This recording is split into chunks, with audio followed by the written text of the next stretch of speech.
Assalamualaikum Bapak Ibu, kita tunggu yang lain dulu ya. Waalaikumsalam. Ya, Kak.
Kita tunggu 4 menit lagi ya, mudah-mudahan segera sampai 30 peserta. Setelah 4 menit kita mulai, Bapak Ibu.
Tes. Assalamualaikum teman-teman, suara saya terdengar nggak ya? Terdengar, Bu. Mendengar, Bu. Oke, makasih. Terdengar, Bu. Mau ngecek, soalnya audionya suka bermasalah audionya. Alhamdulillah kalau terdengar, makasih.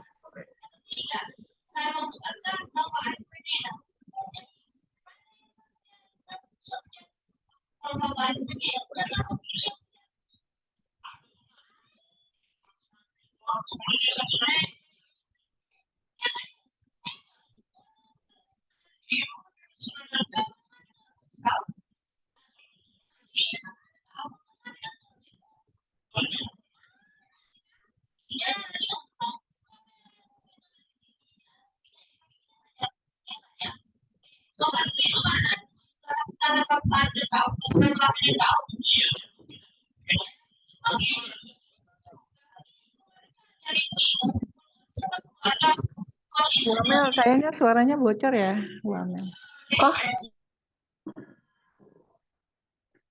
Oh, Bu Fia, Ya, Bu. tadi aku nelpon loh, nggak Oh dengar ya? iya. Iya. Nah, HP-nya lagi aku cas. Oh, ya Jadi ya aku ya. nggak. Oke. Maaf ya, Bu. Apa? It's okay. Halo Bu Imut. Bu Imut mana senyumnya? Waalaikumsalam, halo Bu Waalaikumsalam. Popi dan teman-teman. Iya.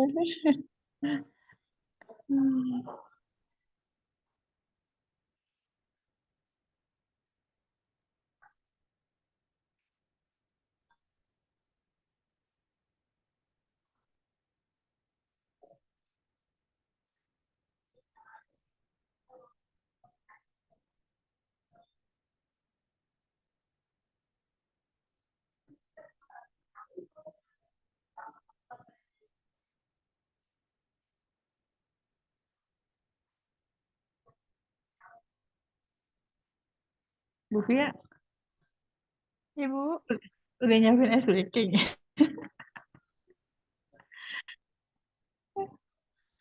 Udah belum?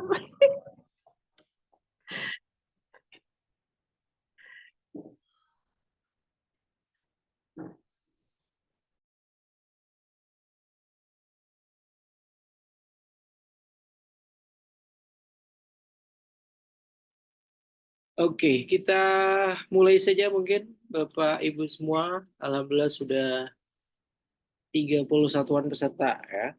Apakah suara saya bisa terdengar dengan jelas Bapak Ibu? Alhamdulillah Terdengar, terdengar Pak.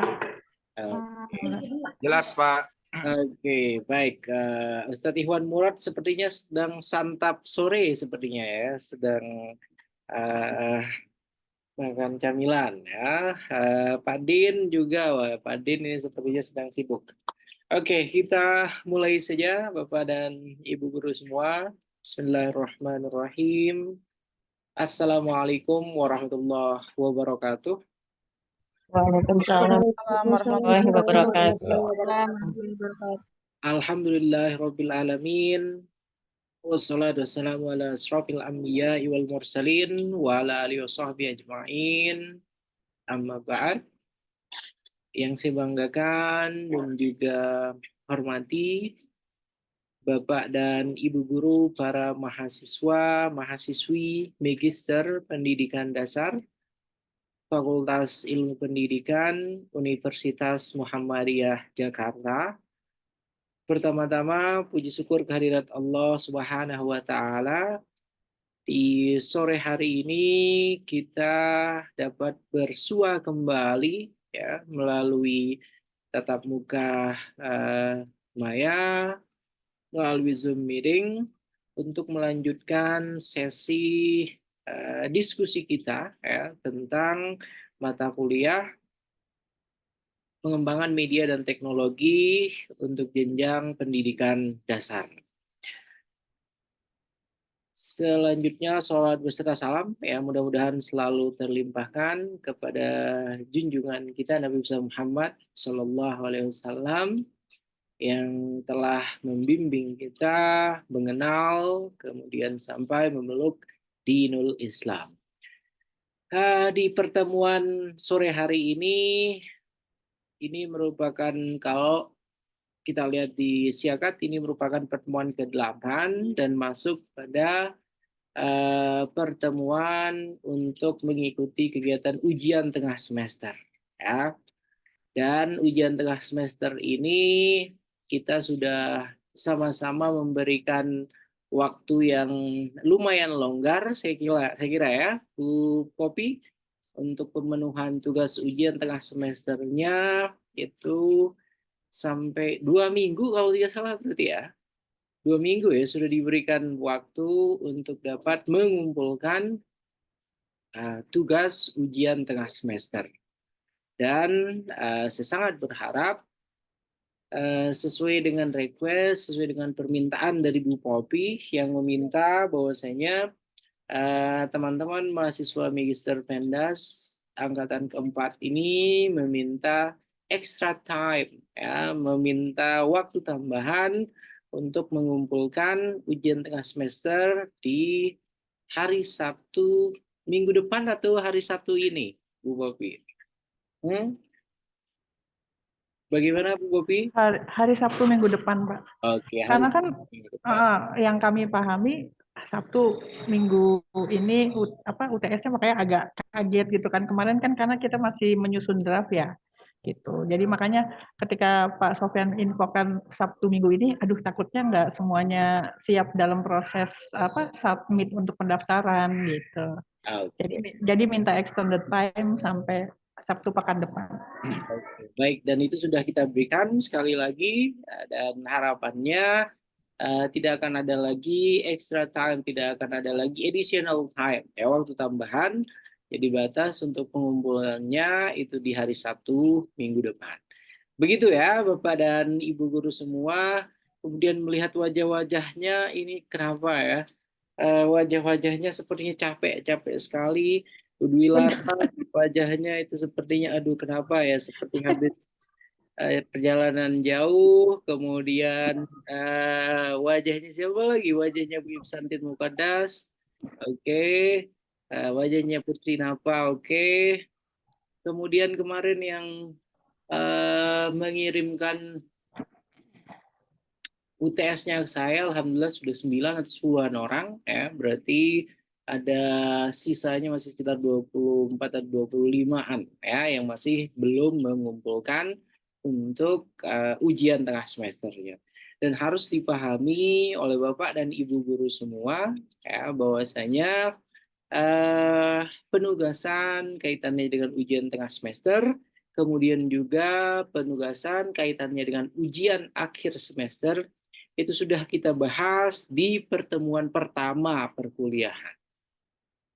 Masih ingat kan ya, di pertemuan pertama perkuliahan kita sudah bahas topik apa saja yang kita akan diskusikan, kemudian yang berikutnya penugasan untuk ujian tengah semesternya itu seperti apa, penugasan juga untuk ujian akhir semesternya seperti apa. Itu di pertemuan pertama kita sudah sama-sama sepakati ya bersama. Jadi harapannya tidak akan ada yang kaget, tidak akan ada yang ini segala macam ya dengan tugas baik untuk tugas UTS maupun tugas ujian akhir semesternya. Itu saya kira sebagai opening ya, sebagai mukadimahnya. Setelah ini silahkan yang bertugas dari kelompok berapa Bapak dan Ibu semua yang bertugas? Kelompok 5, Pak. Kelompok 5. Oke, kelompok 5 siapa saja? Biar saya set sebagai co-host. Siapa saja? Saya sendiri, kemudian ada Ibu Alfia, ada Ibu Harni Lestari, ada Ibu Siti Mutmainah, ada Ibu Eka Sabila, dan Ibu Kusnurus Rizkyah. Ada 6 orang. Ibu Eka Sabila ya? Ya. Oke. Saya sudah set 3 orang sebagai co-host ya. Jadi silakan mungkin Bu Popi nanti bisa menambahkan ya siapa saja yang memang akan bertugas pada hari ini. Silakan dimulai ritualnya seperti biasa.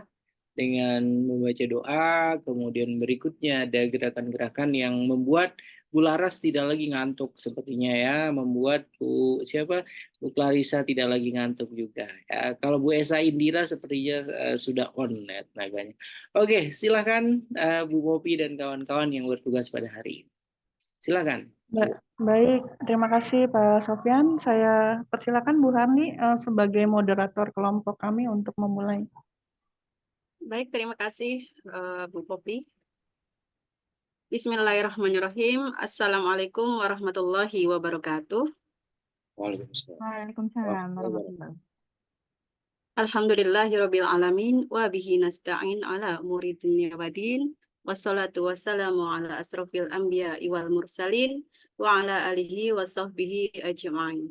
Rabbi shrah li sadri wa yassir li amri wahlul 'uqdatam min lisani yafqahu qawli birahmatika ya arhamar rahimin. Yang terhormat Bapak Dr. Muhammad Sofyan Hadi, SSMPD, serta teman-teman semua yang saya banggakan, pada kesempatan hari ini, kami dari kelompok 5 akan mempresentasikan tentang teknologi dan pembelajaran di masa depan. Sebelum kita mulai presentasi, marilah kita awali dengan pembacaan basmalah bersama-sama, dilanjutkan dengan ice breaking. Bismillahirrahmanirrahim. Bismillahirrahmanirrahim. Semoga Allah memberikan kelancaran untuk perkuliahan kita pada hari ini. Selanjutnya kita akan menyaksikan ice breaking dari Ibu Kusnul Rizkiah. Silakan kepada Ibu Kusnul untuk memulainya.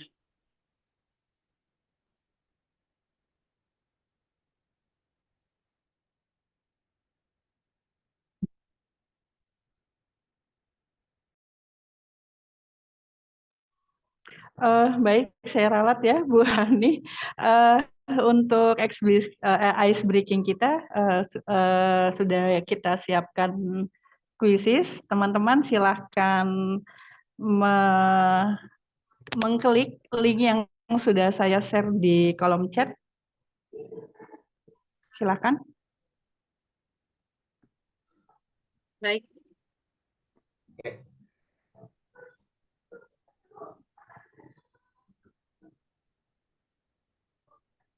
Belum bisa, Bu.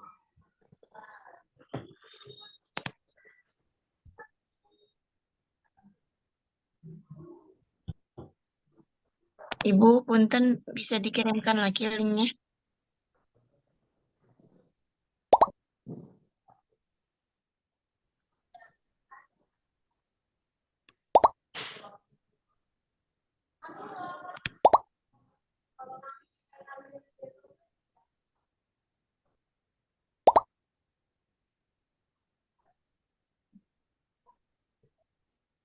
Baru 7 peserta, ayo teman-teman.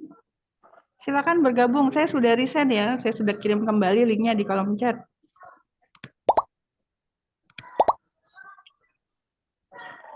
Sembilan peserta, 10 peserta, ayo 11, 12.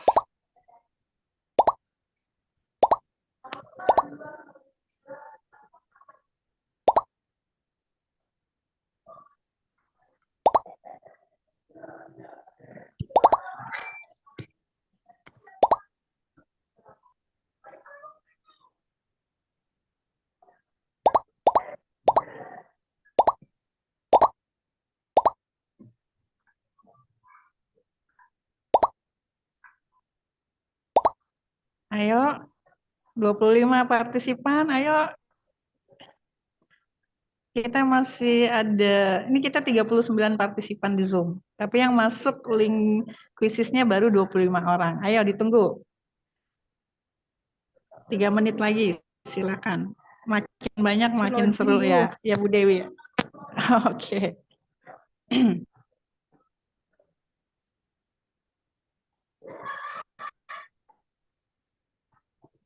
Kita mulai saja ya. Ini sudah 25 orang. Oke. Gimana kita mulai aja? Siap. Oke, kita mulai ya. Ya, Bu. Ya. 1, Gimana ini 2, Bu ceramahnya? 1, 2, 3. Saya mulai.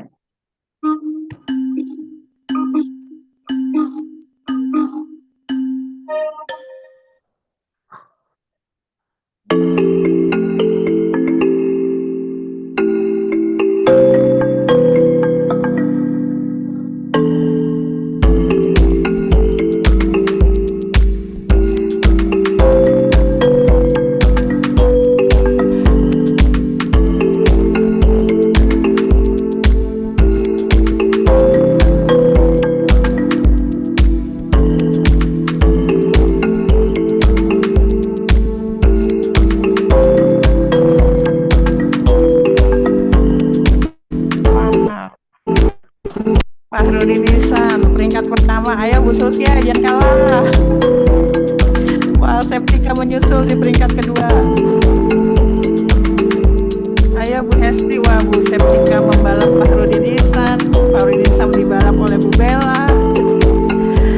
Wah, aduh. Ayo Bu Clarissa, ayo. Jangan mau jadi 5 besar. Ayo Bu Clarissa.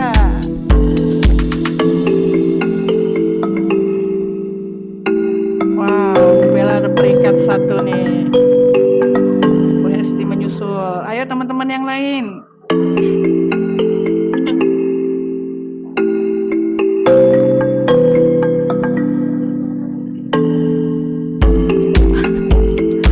Bu Bella dan Pak Fahrudin kembali itu ya, balap-balapan terus nih.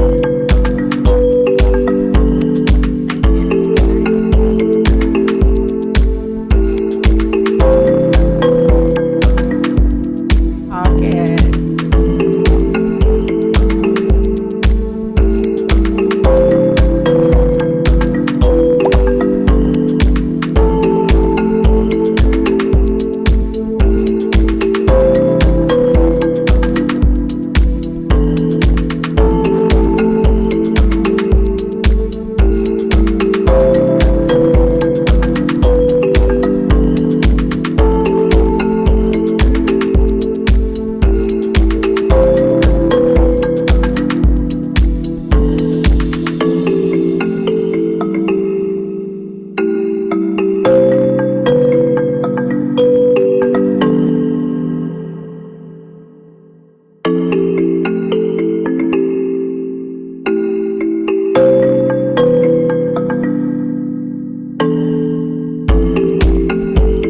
Wah, Bu Bella nggak sia-sia jadi guru matematika.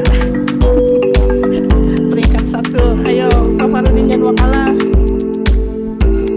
Ini logika banget ya, logika.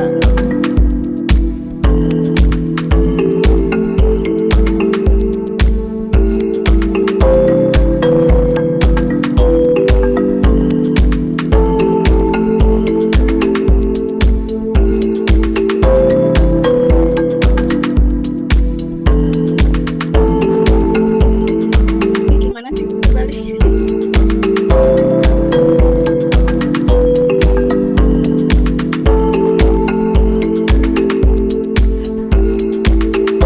Soalnya susah ya.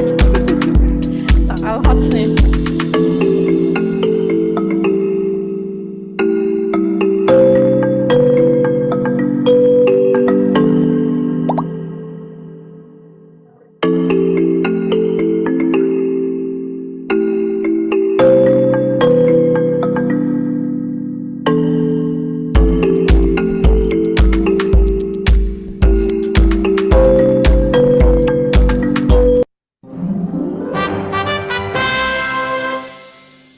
Wow, congratulations Putri Matasari ya.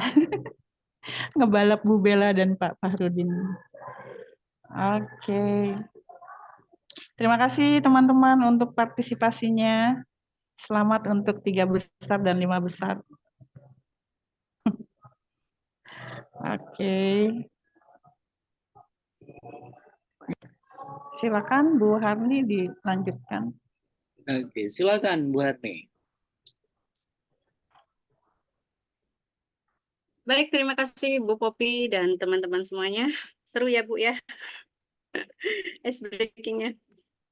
Seharusnya kemarin ya latihan matematika. Iya, seru apa tambah pusing ini? Oke. Baik, kita lanjutkan untuk presentasi hari ini, di mana kelompok kami, kelompok 5, yang terdiri dari Ibu Diah Alfian Tias, Ibu Olvia Fahira, Ibu Siti Mutmainah, Ibu Eka Sabila Khairunisa, Ibu Kusnul Rizkia, dan saya Harni Lestari. Silakan Bu Ketua untuk share screen-nya.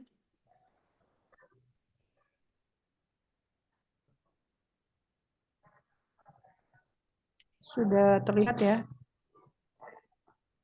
Sudah, Ibu. Ya, Sudah terlihat dengan sangat jelas, Bu Opi. Silakan. Ya. Baik. Teknologi dan pembelajaran di masa depan. Next, Bu Popi.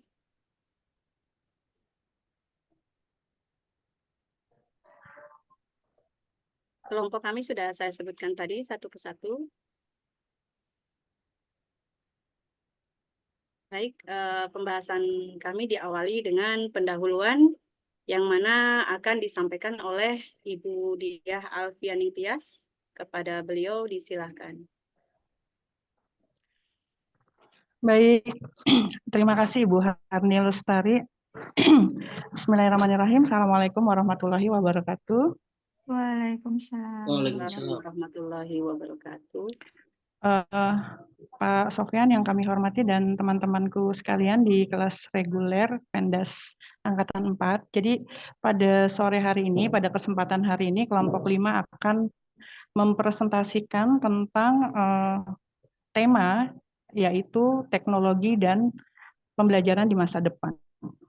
Jadi dalam kajian diskusi kita pada sore hari ini yang disajikan dalam bentuk pemaparan makalah, insya Allah akan kami bagi menjadi 3 domain. Yang pertama adalah kita membahas pendahuluan, latar belakang pemikiran kenapa tema ini diangkat.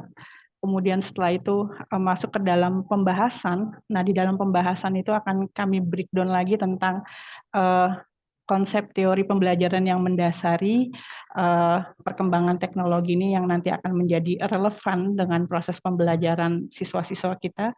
Kemudian di dalam pembahasan itu di bab 2 itu juga akan kita gambarkan tentang informasi-informasi teknologi terkini yang sudah banyak digunakan dalam proses pembelajaran. Namun kami cukupkan dalam kajian kita sore ini ada 8 teknologi. Nanti yang akan disampaikan secara detail oleh teman-teman kelompok saya yang lain. Nah, dari 8 teknologi itu nanti kita akan membahas bagaimana tantangannya dan peran pemerintah, sampai pada akhirnya nanti kita tutup di bab 3 dengan kesimpulan dan saran. Baik, untuk pendahuluan, jadi sudah sama-sama kita pahami bersama ya bahwa dunia pendidikan saat ini terus mengalami perkembangan yang sangat pesat seiring dengan kemajuan teknologi yang ada saat ini. Jadi metode pembelajaran yang konvensional di mana salah satunya mengandalkan buku teks, kemudian metode berceramah, sekedar penjelasan explanation biasa di ruang-ruang kelas itu mulai dipertanyakan efektivitasnya. Siswa-siswa kita saat ini yang lahir di generasi digital itu sudah sangat mahir gitu kan dalam penggunaan gadget dan tentunya memiliki gaya belajar atau modality belajar dan minat yang berbeda-beda gitu. Seiring dengan perkembangan teknologi yang semakin pesat, teknologi saat ini betul-betul menawarkan berbagai alat dan pendekatan baru yang sangat berpotensi besar untuk meningkatkan kualitas pembelajaran. Yang selama ini sudah sama-sama kita ketahui ya, apalagi pada saat pandemi kemarin, di mana salah satu alternatif yang digunakan di dalam dunia pendidikan itu adalah pembelajaran daring, gitu, yang berbasis teknologi. Itu sampai saat ini pun setelah pandemi sudah makin banyak diterapkan, dan salah satunya kita juga adalah salah satu pengguna pembelajaran berbasis berbasis daring tersebut saat ini. Namun potensinya masih jauh. Kalau kita mau lihat realitasnya, Dassault dan Dassainnya ini masih jauh dari kata optimal. Jadi integrasi teknologi yang efektif di dalam dunia pendidikan itu memang masih perlu terus untuk dikaji dan dikembangkan gitu. Nanti di dalam pembahasan kita akan lebih detail lagi. Salah satunya bagian-bagian dari teknologi itu seperti virtual reality gitu ya, kemudian augmented reality, kecerdasan buatan yang saat ini sedang sangat tren, itu mau tidak mau memang diyakini akan memegang peranan penting dalam membentuk wajah pembelajaran kita di masa depan. Jadi teknologi VR, IR, IA memungkinkan siswa-siswa kita untuk belajar secara lebih interaktif dan imersif gitu. Kemudian EA sendiri dapat membantu personalisasi pembelajaran dengan menyesuaikan materi dan metode sesuai dengan kebutuhan dan gaya belajar siswa-siswa kita. Gitu. Nah, dengan memperhatikan latar belakang tersebut, makalah ini ditulis untuk sama-sama menjadi kajian diskusi kita, telaah kita terhadap peran teknologi dalam pembelajaran di masa depan. Jadi makalah ini akan membahas berbagai teknologi yang diprediksi akan berdampak secara signifikan pada dunia pendidikan. Oke. Dari latar belakang tersebut, kami rumuskan menjadi 4 rumusan masalah. Yang pertama adalah apa saja jenis teknologi saat ini yang dapat dimanfaatkan dalam proses pendidikan dan pembelajaran. Kemudian yang kedua, bagaimana peran teknologi tersebut dalam meningkatkan kualitas pembelajaran di masa depan. Dan yang ketiga, apa saja sih tantangan yang dihadapi dalam pemanfaatan teknologi pembelajaran di masa depan, dan kira-kira bagaimana cara mengatasinya. Dan yang terakhir, bagaimana peran guru dalam menyikapi perubahan landscape pendidikan yang semakin terintegrasi dengan teknologi, dan bagaimana guru dapat mempersiapkan diri untuk beradaptasi dengan pembelajaran di masa depan. Dari rumusan masalah tersebut, kami rumuskan juga, jadi tujuan dari penulisan ini adalah tentunya untuk menjawab pertanyaan-pertanyaan rumusan masalah tadi ya, yaitu yang pertama untuk mengetahui tentunya jenis-jenis teknologi saat ini yang dapat dimanfaatkan dalam proses pembelajaran dan pendidikan. Kemudian yang kedua untuk menjawab perumusan yang kedua yaitu untuk mengetahui peran teknologi dalam meningkatkan kualitas pembelajaran di masa depan. Yang ketiga untuk mendiskusikan tantangan yang dihadapi dalam pemanfaatan teknologi pembelajaran di masa depan dan bagaimana mengatasinya atau solusinya. Dan yang terakhir, tujuan dari penulisan ini adalah untuk menjadi kajian diskusi kita bersama bagaimana peran guru dalam menyikapi perubahan landscape pendidikan yang semakin terintegrasi dengan teknologi. Dan bagaimana guru juga dapat mempersiapkan dirinya untuk beradaptasi dengan pembelajaran di masa depan yang tentunya tadi berbasis teknologi tersebut. Oke, saya kembalikan lagi kepada Ibu Harni.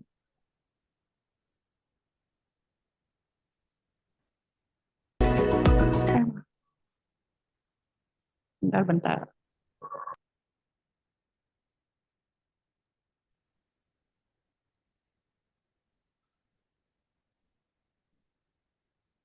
Silakan, Bu Harni. Baik, terima kasih kepada Ibu Ketua yang sudah menjelaskan latar belakang dan tujuan daripada makalah ini. Selanjutnya, pembahasan yang akan disampaikan oleh Ibu Siti Mutmainah mengenai konsep pembelajaran. Silakan Ibu Siti. Bismillahirrahmanirrahim. Assalamualaikum warahmatullahi wabarakatuh. Waalaikumsalam warahmatullahi wabarakatuh. Baiklah, Bapak dosen dan teman-teman, di sini saya akan memaparkan tentang konsep pembelajaran. Eh, Sebelum kita memaparkan konsep pembelajaran, di sini ada beberapa teori yang dasar yang relevan dalam konteks teknologi. Mungkin kita akan membahas tentang pembelajaran dulu. Apa sih pembelajaran? Yaitu pembelajaran proses kompleks di mana individu memperoleh pengetahuan, keterampilan, dan sikap melalui interaksi dengan lingkungan mereka. Ini bukan sekedar akumulasi informasi, tapi melibatkan perubahan perilaku, pemahaman, dan pengembangan konsep diri. Dalam konsep teknologi dan pembelajaran di masa depan, definisi ini menjadi semakin relevan karena peran teknologi dalam menyajikan informasi dan mendukung proses pembelajaran.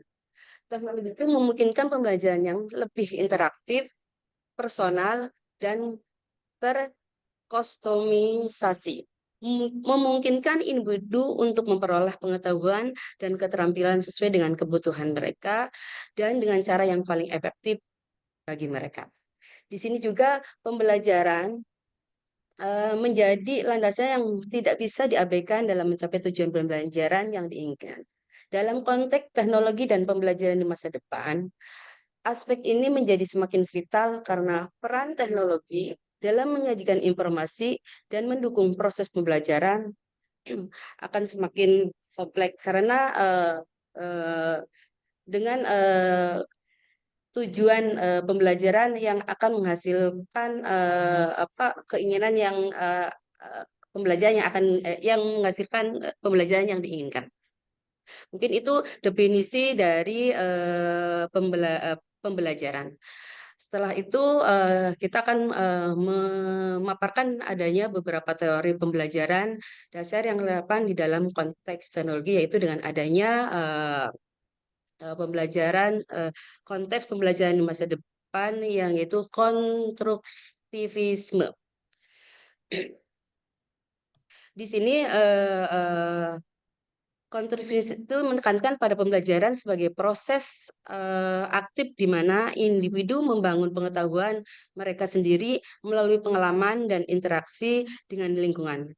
Konsep ini sangat relevan dalam konteks pembelajaran berbasis teknologi, di mana peserta didik dapat secara aktif terlibat dalam eksplorasi, eksperimen, dan kolaborasi dalam lingkungan digital.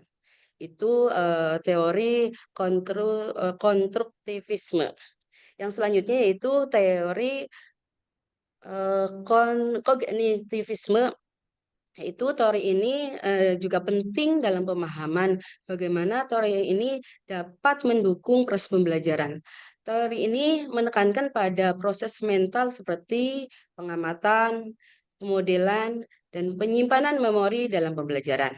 Dalam pembelajaran berbasis teknologi ini, kita dapat tercermin dalam penggunaan simulasi multidimensi, multimedia, dan platform pembelajar berbasis komputer yang dirancang untuk merangsang proses kognitif yang mendalam. Itu teori kognitivisme. Yang selanjutnya yaitu teori belajar sosial, yaitu teori itu memiliki referensi yang signifikan dalam konteks pembelajaran di masa depan yang didukung oleh oleh teknologi. Teori ini menyoroti pentingnya interaksi sosial, pemodelan dan pembentukan identitas dalam pembelajaran. Dalam lingkungan pembelajaran online atau berbasis teknologi, ini dapat diwujudkan melalui diskusi, kolaborasi, dan pembelajaran berbasis komunitas yang memungkinkan peserta didik untuk belajar di mana satu sama lain membangun pemahaman bersama. Dengan demikian, teori itu pengembangan konstruktivisme dan kognitisme dan belajar sosial memberikan kerangka kerja yang penting dalam memahami bagaimana teknologi dapat digunakan untuk menciptakan pengalaman pembelajaran yang efektif dan relevan di masa depan. Next, Bu.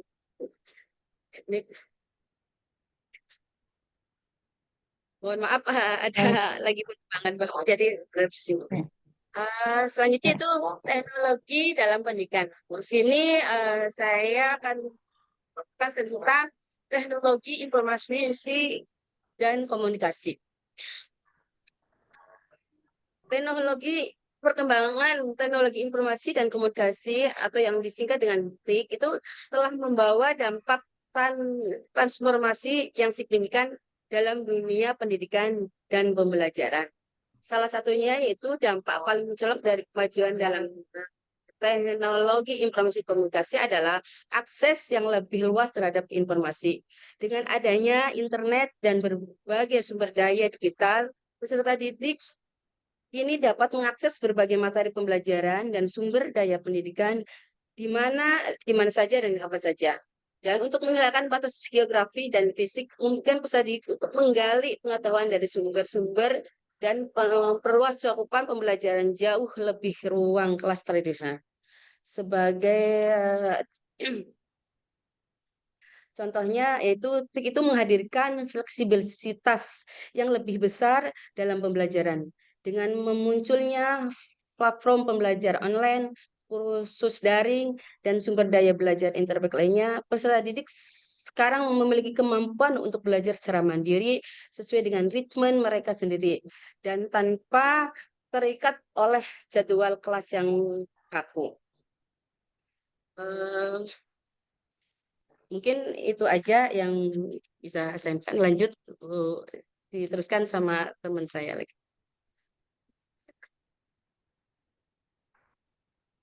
Baik, Bu Siti, selanjutnya pembahasan mengenai teknologi realitas virtual dan AI yang akan dijelaskan oleh teman kami yaitu Ibu Olvia Fahirah.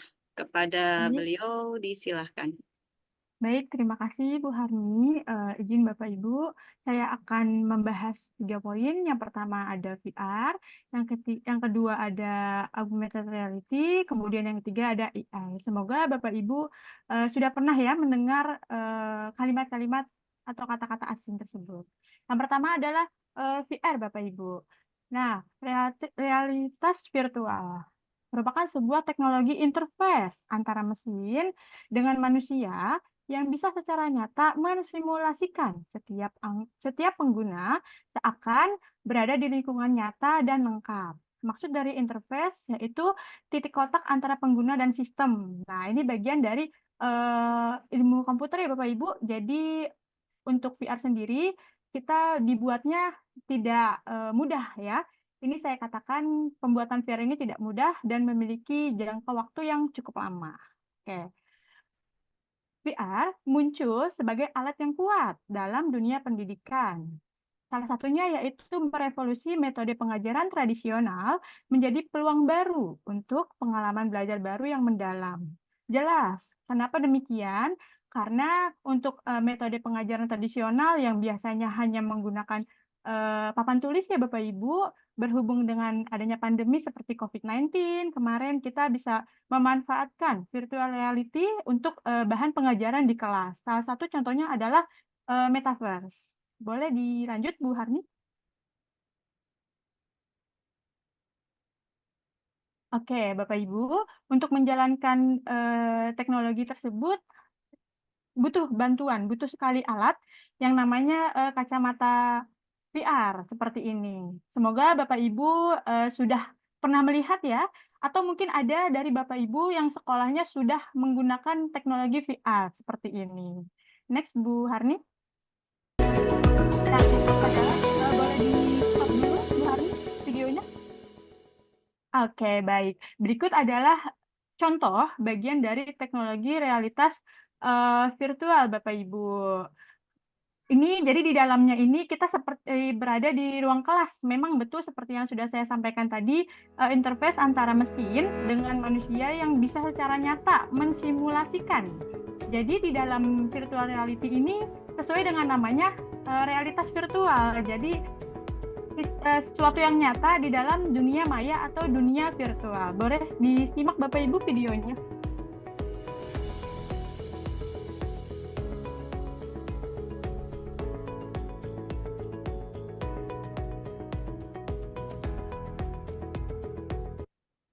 Oke, ini adalah contoh dari penggunaan VR dalam pembelajaran di SMK, Bapak Ibu. Memang untuk VR sendiri biasanya diterapkan untuk jenjang-jenjang yang lebih tinggi, seperti di SMP, SMA, sampai di perguruan tinggi. Untuk di tingkat dasar sudah diterapkan, namun untuk di secara jenjang sekolah dasar harus membutuhkan bimbingan atau bantuan.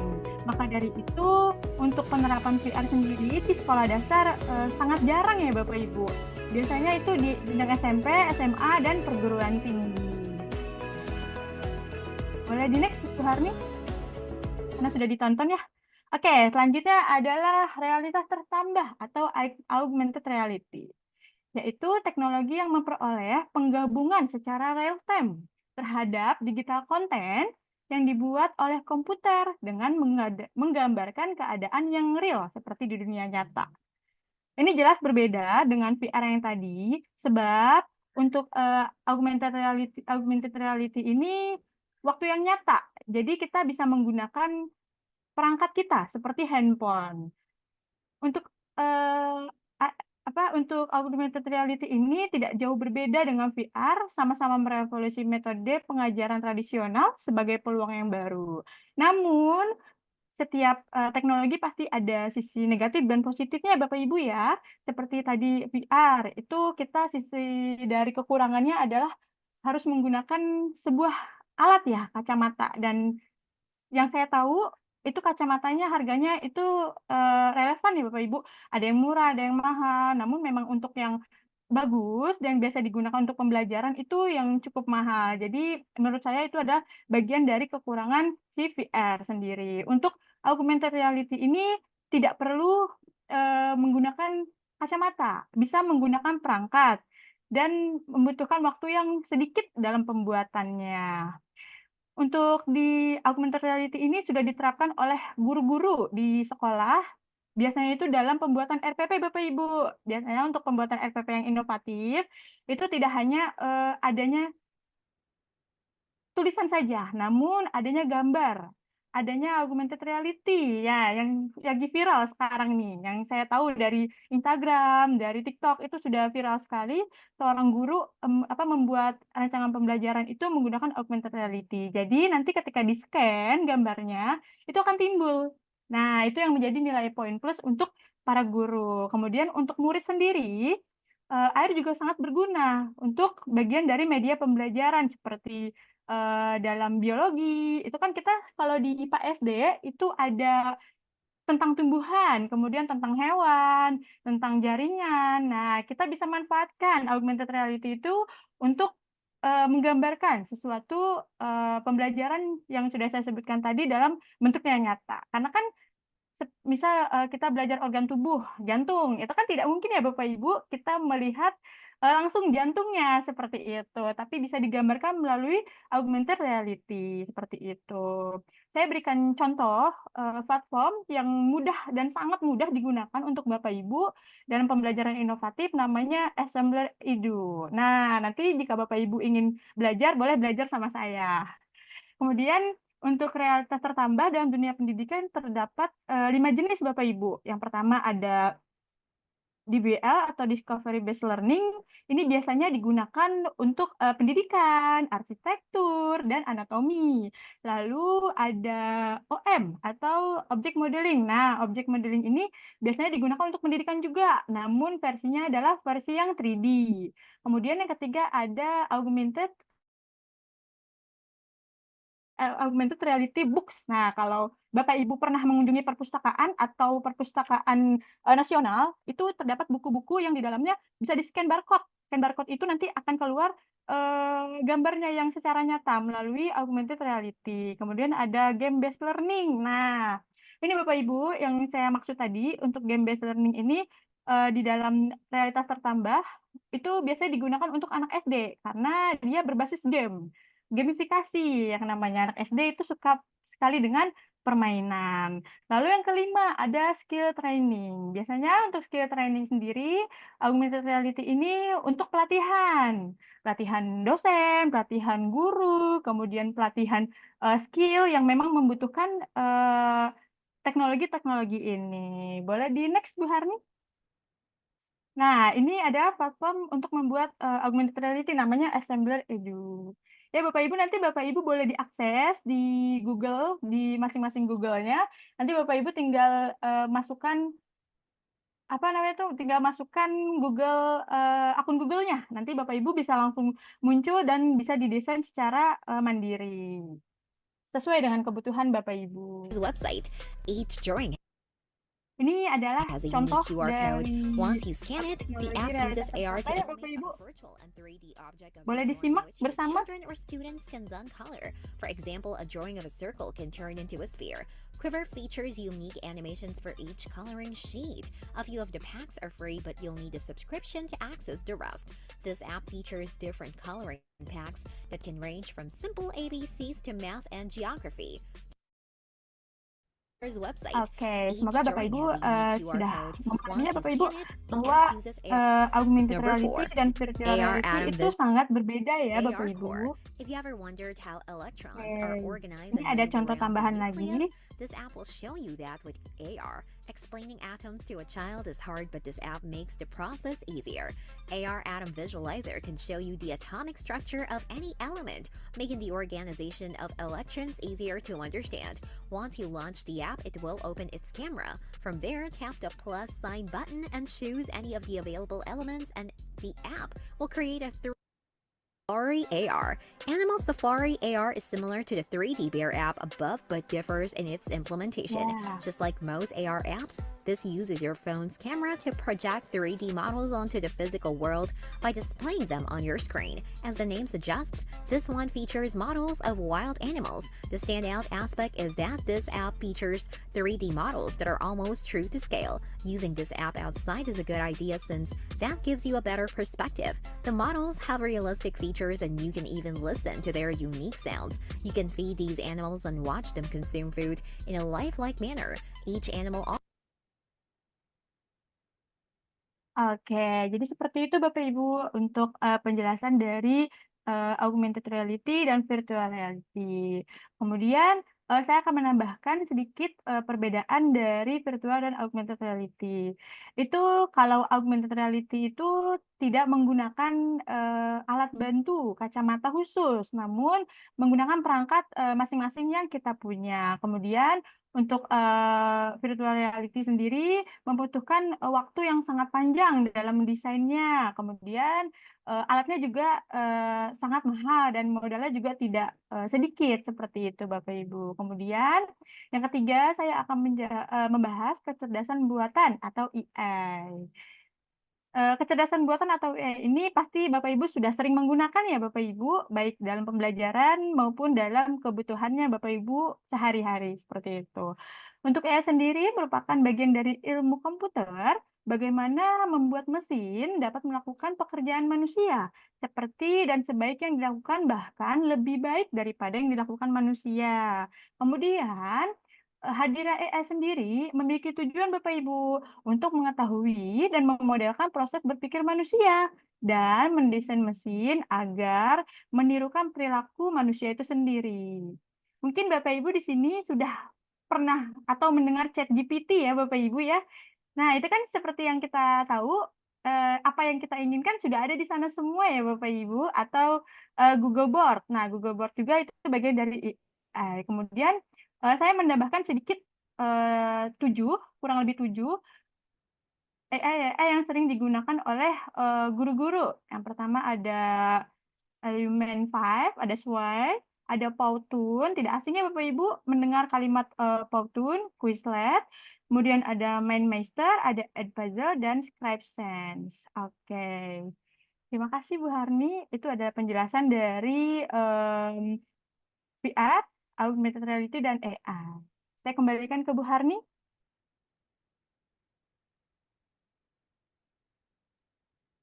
Luar biasa, Bu Olvi, terima kasih penjelasannya. Selanjutnya adalah mengenai big data dan analitik pembelajaran, yang mana ini akan dijelaskan oleh Ibu Kusnul. Kepada Ibu Kusnul, disilakan. Baik Ibu, terima kasih Bu Harni. Nah, selanjutnya Big Data dan Analitik Pembelajaran. Big data adalah istilah yang menggambarkan kumpulan data yang sangat besar dan kompleks, yang tidak dapat dianalisis dan diproses dengan metode tradisional. Nah, pada perangkat lunak analisis data tradisional ini tidak mampu untuk mendukung tingkat kerumitan pada big data ini. Oleh karena itu, perlu digunakan sistem, alat, dan aplikasi untuk mendukung jalannya menggunakan teknologi seluler dan media sosial. Analitik big data mengacu pada metode, alat, dan aplikasi yang digunakan untuk mengumpulkan, memproses, dan memperoleh wawasan dari berbagai himpunan data yang berkecepatan tinggi dan volume tinggi. Nah, contoh penerapan pada big data ini bisa ditemukan pada kehidupan sehari-hari, contohnya ada pada e-commerce, di transportasi, dan kesehatan. Serta pada aplikasi Netflix itu biasanya juga terdapat big data. Di sana terdapat atau menyampaikan beberapa rekomendasi film-film yang ada pada aplikasi Netflix tersebut. Lanjut, Bu.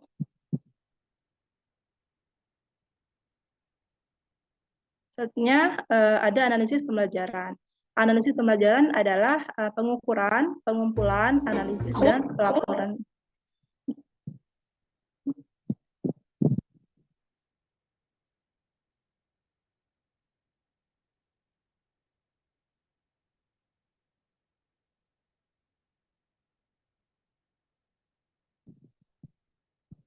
Baik, saya ulangi lagi.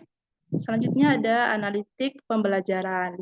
Analisis pembelajaran adalah pengukuran, pengumpulan, analisis, dan pelaporan data tentang peserta didik dan konteksnya untuk tujuan memahami, mengoptimalkan pembelajaran dan lingkungan tempat terjadinya.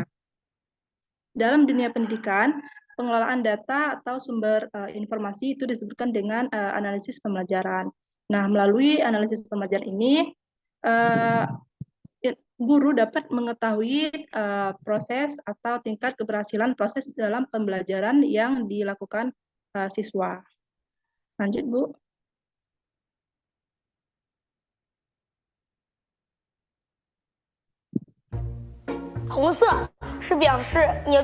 Berikut merupakan contoh penggunaan big data dan analitik pembelajaran. Know exactly when someone isn't paying attention. Bapak juga. These headbands measure each student's level of concentration. The information is then directly sent to the teacher's computer and to parents. China has big plans to become a global leader in artificial intelligence. It has enabled a cashless economy where people make purchases with their faces. A giant network of surveillance cameras with facial recognition helps police monitor citizens. Meanwhile, some schools offer glimpses of what the future of high-tech education in the country might look like. Good job! Classrooms have robots that analyze students' health and engagement levels. Students wear uniforms with chips that track their locations. There are even surveillance cameras that monitor how often students check their phones or yawn during classes.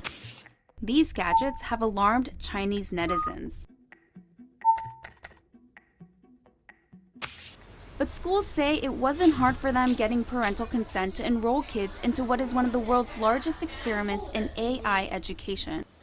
A program that's supposed to boost students' grades while also feeding powerful algorithms. 为了就是国家的这个研究呀、发展呀，我觉得是没有问题的。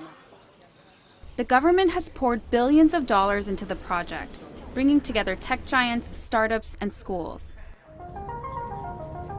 We got exclusive access to a primary school a few hours outside of Shanghai. To see firsthand how AI tech is being used in the classroom. For this 5th grade class, the day begins with putting on a brainwave sensing gadget. Students then practice meditating. 现在想象我们眉心有一点柔和的光芒绽放。 The device is made in China and has 3 electrodes, 2 behind the ears and 1 on the forehead. These sensors pick up electrical signals sent by neurons in the brain. The neural data is then sent in real time to the teacher's computer. So while students are solving math problems, a teacher can quickly find out who's paying attention and who's not. 说明这段时间他是有点在那走神的。 A report is then generated that shows how well the class was paying attention. It even details each student's concentration level at 10-minute intervals. Actually measure concentration, so one of our reporters tried on the device. 但我没有感觉自己特别集中。 Was surprised to learn that this tech, called electroencephalography, also known as EEG, If you are itching or just a little fidgety, disciplined. 上课回答我的问题，就是他们的 Baik, setelah lihat dari video tersebut, video yang sudah ditampilkan, penggunaan big data dan analitik big data itu sangat berhubungan dan sangat penting karena di situ kita dapat mencari dan mendapatkan informasi-informasi penting. Selanjutnya ada teknologi pembelajaran berbasis game atau game based learning. Pembelajaran berbasis game digital merupakan salah satu strategi dalam mengintegrasikan pemanfaatan teknologi, terutama pada game digital, untuk mencapai tujuan pembelajaran.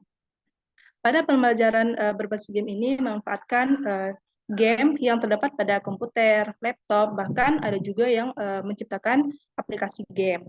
Nah, untuk di dalam aplikasi tersebut, di sana tempat mencapaikan informasi pembelajaran yang akan dipelajari. Kemudian untuk contoh-contoh game tersebut ada puzzle game, fishing game, kemudian educational game, dan beberapa aplikasi game yang lainnya. Selanjutnya ada teknologi pembelajaran berbasis game. Prensky menuturkan setidaknya game memiliki 6 elemen. Yang pertama ada rules atau peraturan. Nah, pada game, permainan game tentunya memiliki aturan yang perlu kita turuti atau kita kerjakan. Yang kedua ada goals.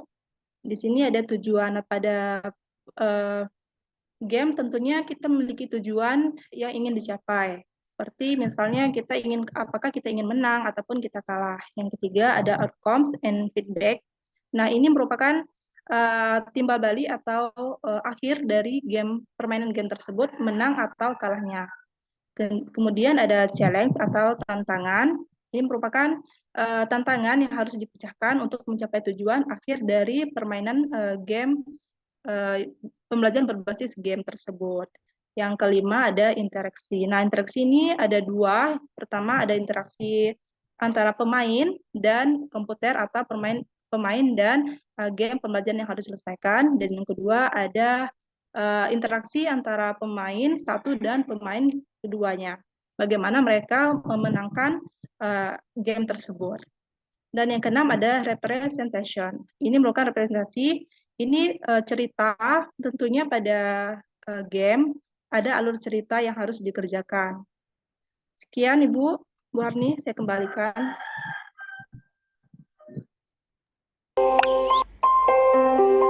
Nah, ini merupakan contoh teknologi pembelajaran berbasis game.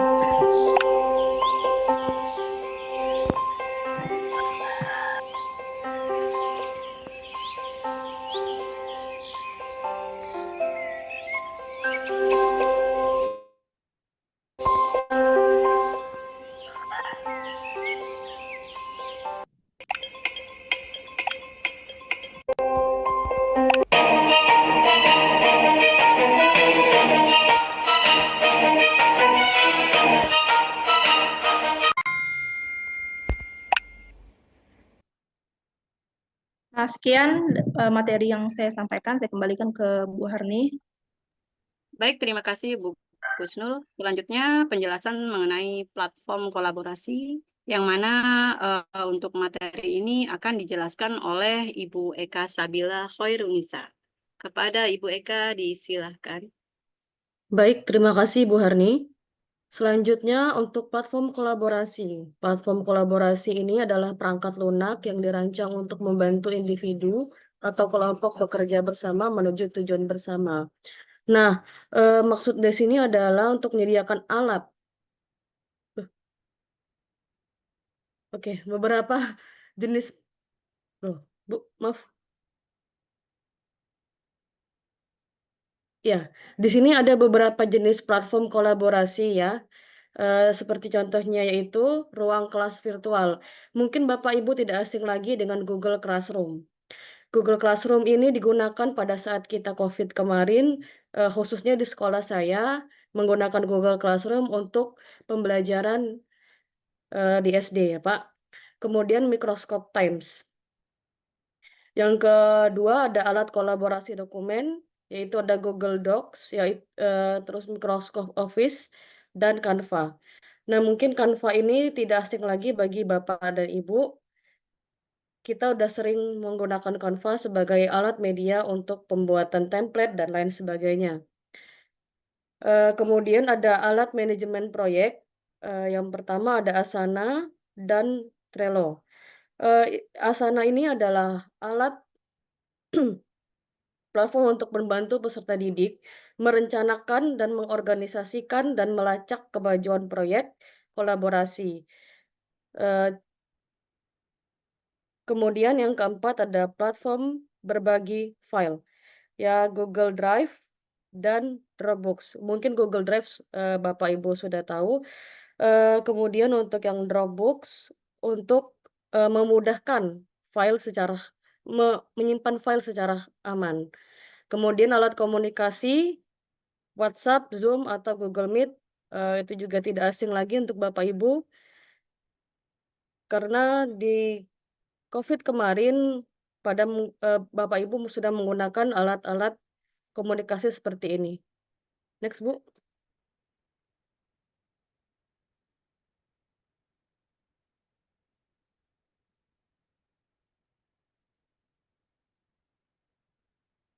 Oke, yang ketujuh, simulasi dan perangkat lunak pendidikan. Perangkat lunak pendidikan adalah alat digital yang telah dirancang khusus untuk memberikan dukungan dalam proses pembelajaran di lingkungan sekolah.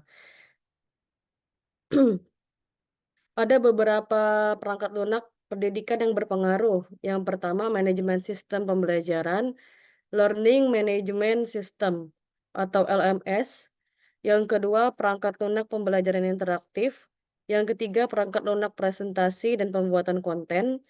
Yang keempat, perangkat lunak kreatif. Yang kelima, perangkat lunak pelacakan dan evaluasi. Yang keenam, simulasi dan perangkat lunak laboratorium virtual. Dan yang ketujuh, perangkat lunak keterampilan bahasa. Baik, terima kasih Bu Eka Sabila. Ya, Saya sama-sama, Ibu. akan sedikit menjelaskan mengenai perangkat lunak pendidikan yang berpengaruh di masa mendatang ya. Yang mana mungkin sebagian dari perangkat ini sudah berlaku di masa kini dan memang sudah kita gunakan. Contohnya pada saat sekarang ini kita sudah menggunakan beberapa perangkat yang sudah tertera di sana. Yang pertama adalah manajemen sistem pembelajaran atau LMS, Learning Management System. Di mana platform ini adalah platform digital yang digunakan oleh sekolah untuk mengelola semua aspek pembelajaran. Mulai dari materi pembelajarannya, sistem penilaiannya, pelaporannya, evaluasinya, dan sebagainya. Itu bisa digunakan platform ini. Yang kedua adalah perangkat lunak pembelajaran interaktif. Perangkat lunak ini merupakan perangkat lunak yang dirancang untuk membantu siswa dalam belajar dengan cara yang menarik dan lebih interaktif. Yang ketiga adalah perangkat lunak presentasi dan pembuatan konten. Dan ini pun sudah banyak digunakan ya. Seperti contohnya ada Canva, serta ada perangkat-perangkat yang lainnya seperti Microsoft Adopter ya. Kemudian yang keempat adalah perangkat lunak kreatif. Perangkat lunak kreatif ini digunakan untuk mengekspresikan kreativitas yang berupa seni atau desain yang mencakup pembuatan gambar, grafik, atau ilustrasi. Yang kelima adalah perangkat lunak pelacakan dan evaluasi. Perangkat ini mencakup aplikasi untuk menilai kemajuan siswa, membuat catatan dan menghasilkan laporan evaluasi. Yang seperti kemarin kita kuliah umum dengan Pak Asmi ya, kalau tidak salah, narasumbernya bernama siapa itu Ibu Aprianti, sudah menjelaskan tentang Google Sheet ya. Di sana beliau menjelaskan platform yang bisa digunakan untuk catatan dan laporan evaluasi siswa. Jadi tidak harus dilakukan secara manual, tapi secara digital juga sudah bisa dapat kita lakukan melalui Google Sheet. Yang keenam adalah simulasi dan perangkat lunak laboratorium virtual, yaitu perangkat yang berguna untuk melakukan eksperimen dan praktikum secara virtual. Yang ketujuh, perangkat lunak keterampilan bahasa. Nah, aplikasi ini dirancang khusus untuk membantu siswa meningkatkan keterampilan membaca, mendengar, menulis, berbicara dalam bahasa tertentu. Jadi nanti di dalam aplikasi itu siswa bisa menggunakannya untuk belajar keterampilan bahasanya. Yang kedelapan adalah perangkat lunak manajemen sekolah. Perangkat ini merupakan perangkat yang dapat membantu dalam manajemen administratif sekolah, seperti pendaftaran siswa, data siswa, kemudian manajemen keuangan, kemudian penjadwalan kelas, itu bisa melalui perangkat lunak ini. Contohnya mungkin seperti kemarin ya, PPDB itu kan sudah untuk masuk SD saja sudah melalui online. Nah, dari situ ada link atau platform yang harus diisi oleh calon peserta didik, khususnya orang tuanya, untuk mendaftarkan siswanya di situ. Nanti secara otomatis akan terinput data-data siswa tersebut. Kemudian yang ke-9 adalah perangkat lunak pelatihan guru. Seperti yang tadi sudah disampaikan oleh teman-teman, bahwasanya perangkat lunak ini khusus digunakan untuk membantu guru dalam meningkatkan keterampilan mengajar dan pengembangan profesional guru. Jadi dengan adanya perangkat ini diharapkan guru mampu mengupgrade diri, mengikuti zaman untuk belajar secara digital dan lebih baik lagi. Demikian untuk perangkat lunak pendidikan yang akan berpengaruh di masa depan dan sebagiannya sudah dilakukan di masa sekarang ini. Selanjutnya adalah teknologi aksesibilitas yang akan dijelaskan oleh Ibu Diah Alfiani Tias. Kepada beliau disilakan. Baik, terima kasih Bu Harni. Ini luar biasa panjang ya pemaparannya. Saya mau singkat aja. Jadi dari tadi teknologi yang kita bahas di makalah ini ada 8 dan ini yang terakhir ya teman-teman, tentang teknologi aksesibilitas. Ini adalah teknologi yang mendukung terwujudnya pendidikan inklusi, bahwa kita sudah sama-sama tahu ya, salah satu pilar dari pendidikan UNESCO itu kan adalah education for all gitu. Pendidikan untuk semua tanpa ada diskriminasi. Jadi dengan adanya teknologi aksesibilitas ini memungkinkan pendekatan pendidikan inklusi itu akan lebih baik lagi gitu, dengan adanya alat-alat bantu yang nanti akan saya jelaskan di sini.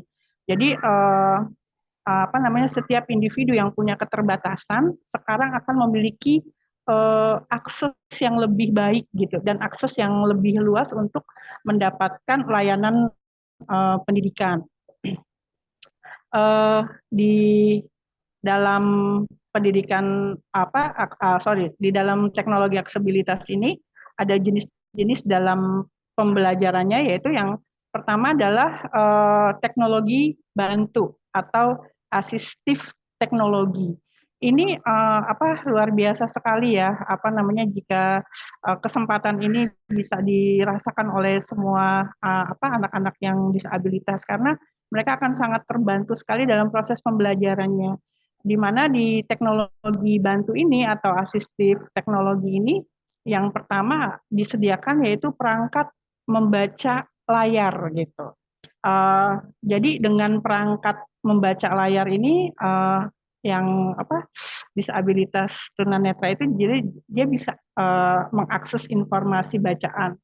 Kemudian perangkat pembesar layar sama ya, juga perangkat bantu mendengar untuk yang tunarungu itu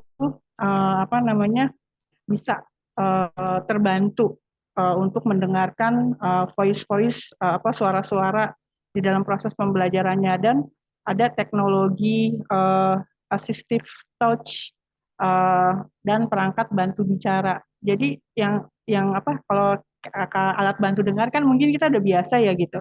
Tapi ini alat bantu bicara, artinya anak-anak yang tidak bisa bicara itu bisa terbantu dia berbicara. Nanti lebih jelasnya akan langsung kita lihat videonya aja kali ya. Ini perangkat-perangkat lunak dan aplikasinya, perangkat membaca layar, perangkat lunak, perangkat suara, penterjemah bahasa isyarat, dan perangkat lunak pendidikan aksesibilitas.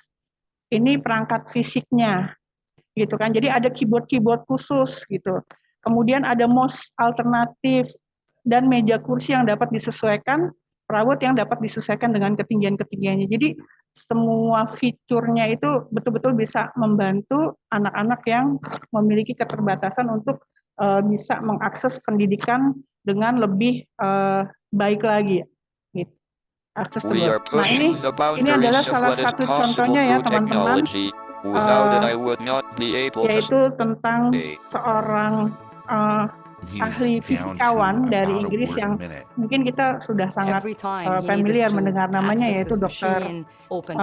Stephen Hawking. Dia adalah seorang ateis yang sangat tidak percaya Tuhan gitu ya, sampai akhirnya di kondisinya bikin mungkin ya sampai begitu drop sekali gitu. Sampai tidak bisa melakukan aktivitas apapun, nggak bisa bicara, nggak bisa melihat, nggak bisa bergerak, nggak bisa mendengar, benar-benar dibikin dalam kondisi yang invalid secara keseluruhan. Nah, namun dengan perkembangan teknologi yang ada saat ini, teknologi aksesibilitas ini, dia bisa tetap bertahan hidup, beraktivitas layaknya seperti orang-orang normal lainnya melalui teknologi ini gitu. Bahkan dalam kondisi yang dia nggak bisa bergerak pun dia bisa mengkomunikasikan pemikirannya. Dan itu mediumnya adalah teknologi. Jadi kita bisa tahu apa yang dia bicarakan, apa yang dia pikirkan, itu kita bisa tahu dengan teknologi. Jadi dimungkinkan dengan teknologi aksesibilitas ini, kesempatan pendidikan untuk semua individu yang punya keterbatasan itu akan jauh lebih membuka ruang yang lebih banyak lagi gitu ya. Jadi inilah salah satu kebaikan atau kemanfaatan dari teknologi yang ada. Oke.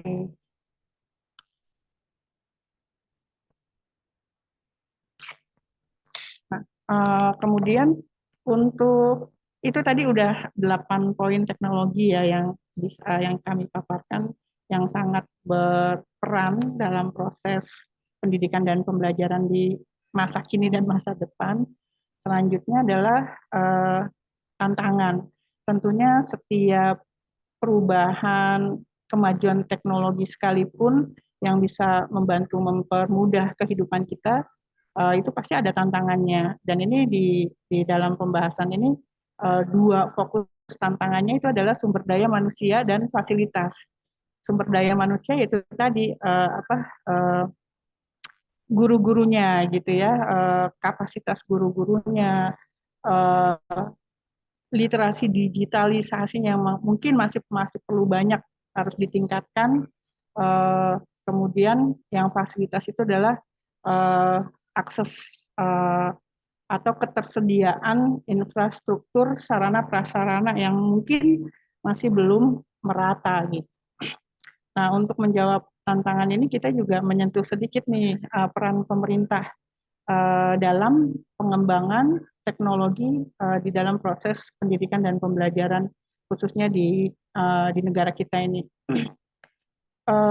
Yang pertama, peran pemerintah yang pertama tentunya adalah policy dan regulasi. Bagaimana kebijakan atau policy yang digulirkan terutama di Kementerian Kemdikbud itu benar-benar bisa memiliki keberpihakan gitu kepada pengembangan pemanfaatan teknologi dalam proses pendidikan dan pembelajaran. Kemudian harus juga ditunjang oleh penyediaan infrastruktur gitu. Polusinya itu untuk mendukung penyediaan infrastruktur yang lebih baik lagi gitu, lebih advance lagi. Dan yang ketiga tentunya pemerintah punya peranan yang sangat penting untuk mengembangkan kapabilitas guru-guru kita terhadap penggunaan teknologi, yaitu dengan melalui training-training atau pelatihan guru gitu untuk menjawab tadi itu yang tantangan pertama sumber daya manusia. Dan yang keempat alokasi dana dan subsidi gitu. Jadi ini sangat poin peran ini sangat penting sekali untuk mendukung bagaimana teknologi itu betul-betul bisa termanfaatkan dengan baik dalam proses pendidikan dan pembelajaran ya. Kemudian peran institusi pendidikan breakdown-nya. Jadi sekolah-sekolah kita nih gitu kan tentunya juga harus benar-benar punya keberpihakan bagaimana teknologi ini bisa termanfaatkan dengan baik di setiap satpen atau setiap satuan pendidikan kita. Apa peran sekolah? Yang pertama adalah mengintegrasikan teknologi dalam kurikulumnya. Apalagi sekarang dengan pendekatan kurikulum paradigma pembelajaran yang baru yaitu kurikulum merdeka, di mana kurikulum tingkat sekolah atau KOSP itu adalah otoritas dari pihak sekolah masing-masing untuk memformulasikan yang terbaik sesuai dengan kebutuhan dan kondisi lingkungan sekolah. Nah, jika kita ingin betul-betul bisa berjalan bersanding program-program sekolah kita dengan teknologi yang baik, yang termutakhir, tentunya sekolah harus punya mindset untuk bisa mengintegrasikan teknologi di dalam kurikulum KOSP-nya gitu ya. Kemudian fasilitas pembelajaran digital, lab-lab gitu ya, tentunya diperbaiki, dilengkapi dan ini terkait tadi ya peran pemerintah yang saya pahami juga sekarang sudah mulai ada pemerataan untuk pemberian bantuan Chromebook di sekolah-sekolah baik swasta maupun negeri. Ketiga, pengembangan peran institusi pendidikan atau sekolah itu adalah pengembangan profesional guru, development profesional program, di mana kalau selama ini mungkin materi-materi berfokus pada metode pembelajaran, kemudian media dan sebagainya, sekarang mungkin sudah mulai digeser juga untuk menjadi awareness bersama, kesadaran bersama untuk meningkatkan literasi digitalisasi bagi guru-guru di sekolah gitu. Dan yang keempat adalah penelitian dan inovasi. Jadi setiap sekolah sebaiknya juga mengembangkan ruang-ruang untuk dilakukan penelitian dan inovasi terhadap kebermanfaatan dari penggunaan teknologi di dalam proses pembelajaran. Ya. Oke. Dan yang terakhir, penutup, kesimpulannya adalah dari semua pemaparan tadi yang bisa disimpulkan, teknologi pembelajaran terus berkembang dan sangat pesat. Dan hal ini tentunya membawa implikasi yang sangat signifikan bagi masa depan sistem pendidikan kita. Dan berikut ini adalah dampak-dampaknya. Yang pertama adalah personalisasi pembelajaran. Kemudian aksesibilitas yang lebih luas, ya. Dan ketiga, kolaborasi dan interaksi yang lebih baik, pembelajaran yang lebih imersif dan menarik tentunya. Dan yang terakhir adalah penilaian dan umpan balik yang lebih efektif karena ditunjang oleh teknologi. Kemudian saran yang bisa kami sampaikan di dalam makalah ini, yang pertama dari semua tadi situasi yang sudah dipaparkan oleh teman-teman adalah bagaimana bisa memastikan aksesibilitas yang lebih merata gitu. Kemudian yang kedua, meningkatkan literasi digital bagi para guru.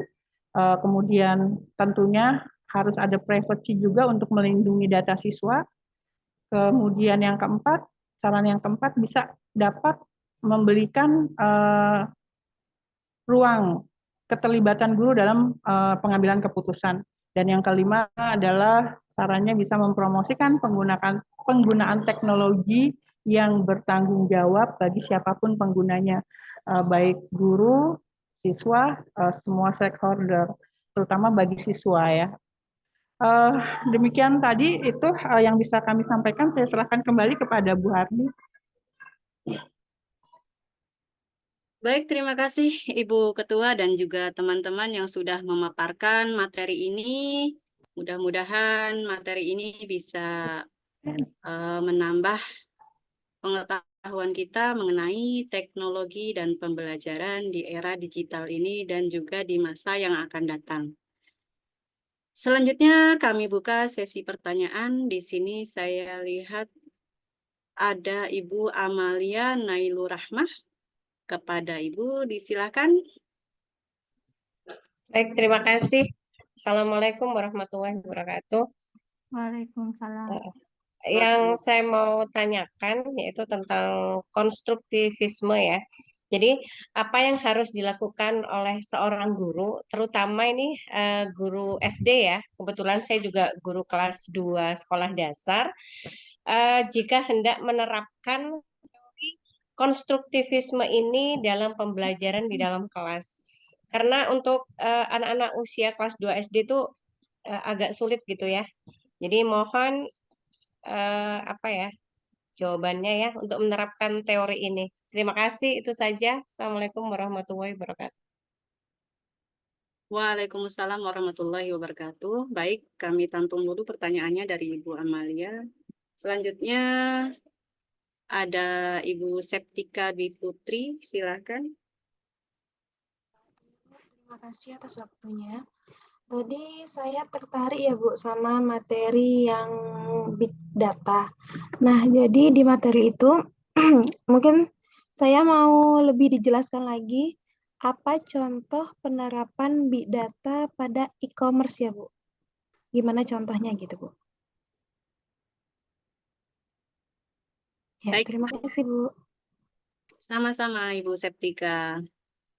Satu penanya lagi ya dari Ibu Putri Nafa Ratnadila. Silakan Ibu Putri Nafa. Baik, terima kasih Bu Harni atas kesempatannya.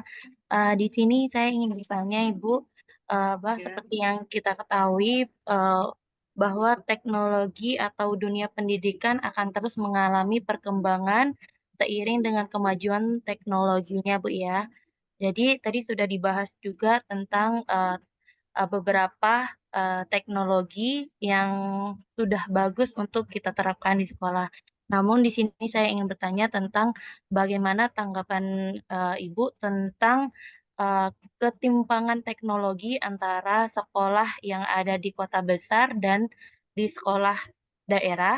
Lalu bagaimana cara Ibu mengatasi tantangan keterbatasan sumber daya untuk pemanfaatan teknologi pendidikan seperti internet dan kuota untuk pendidikan masa depan nanti. Dan bagaimana juga menurut pandangan Ibu untuk mengatasi tantangan keterbatasan kompetensi guru dalam pemanfaatan aplikasi pembelajaran. Sekian Ibu, terima kasih. Baik, terima kasih Ibu Putri Nafa. Oke, teman-teman, dari kelompok 5 ada yang mau mencoba menjawab pertanyaan dari teman-teman kita, dari Ibu Amalia, dari Ibu Saya pengen coba, Bu. Ika. Ya, silakan Ibu Kusnul. Baik, ini saya langsung menjawab pertanyaan dari Ibu Septika. Tadi contoh penerapan big data pada e-commerce. Nah, pada e-commerce ini banyak sekali, contohnya ada aplikasi Shopee, kemudian Lazada, dan aplikasi yang lainnya. Di sana terdapat informasi atau data-data pengumpulan produk, misalnya mencari tentang apa yang dibutuhkan Bu Setika. Nah, di sana tersedia layanannya atau produk tersebut. Itu saja yang dapat saya jawab, Bu. Atau ada tambahan dari yang lain? Silakan. Ada TikTok Shop juga, itu merupakan contoh dari e-commerce.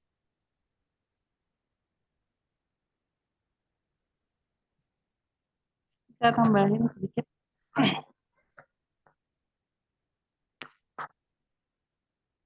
Ya, silakan Bu Ketua. Jadi tadi kan pertanyaannya gimana sih penggunaan big data itu dalam e-commerce gitu ya. Kalau dibilang penggunaan big data dalam e-commerce itu adalah sesuatu yang sangat penting ya dan sangat krusial.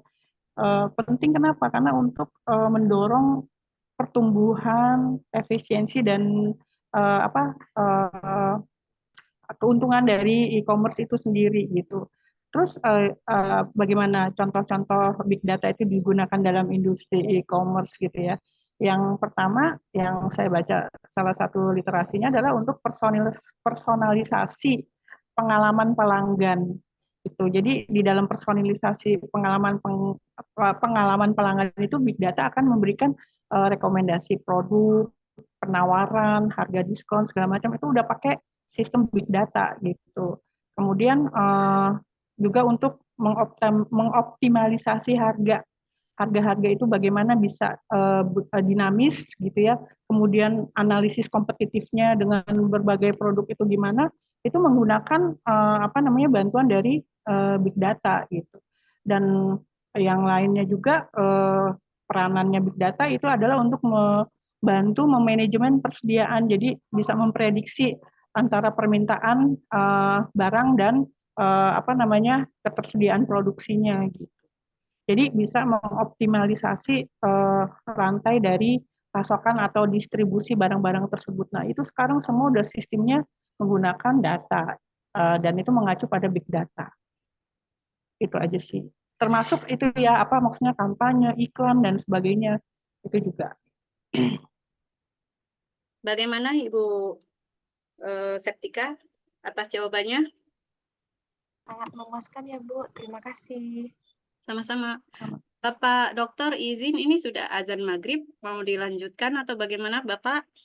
Oke, mohon izin. Untuk kelompok ini, Iya. apakah masih ada yang ingin disampaikan atau ada yang ingin masih banyak yang raise hand tapi tadi saya lihat. Iya, betul Pak. Oke, silakan. Dilanjutkan ya? Ya, dilanjutkan terlebih dahulu, silakan. Baik. Ibu mau menjawab pertanyaan Silakan, dari Ibu Bu Eka. Nailur Rahma. Baik, silakan Bu Eka. Ibu Nailur Rahma, pertanyaannya apa yang diharuskan oleh guru di sekolah dasar khususnya kelas 2 jika untuk menerapkan teori konstruktivisme ya, Bu? Betul. Ya, saya coba jawab ya, Bu ya. Ini sepengetahuan saya saja. Yang pertama untuk mengembangkan pemikiran siswa itu agar pembelajaran lebih bermakna, siswa guru harus memberikan pengalaman dan keterampilan untuk siswa. Yang kedua,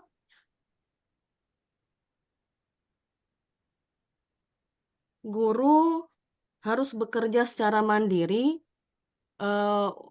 untuk meyakinkan siswa bahwa mereka itu mampu untuk mengerjakan apapun itu sendiri. Mungkin itu aja yang dapat saya sampaikan, Ibu. Mungkin ada yang bisa menambahkan?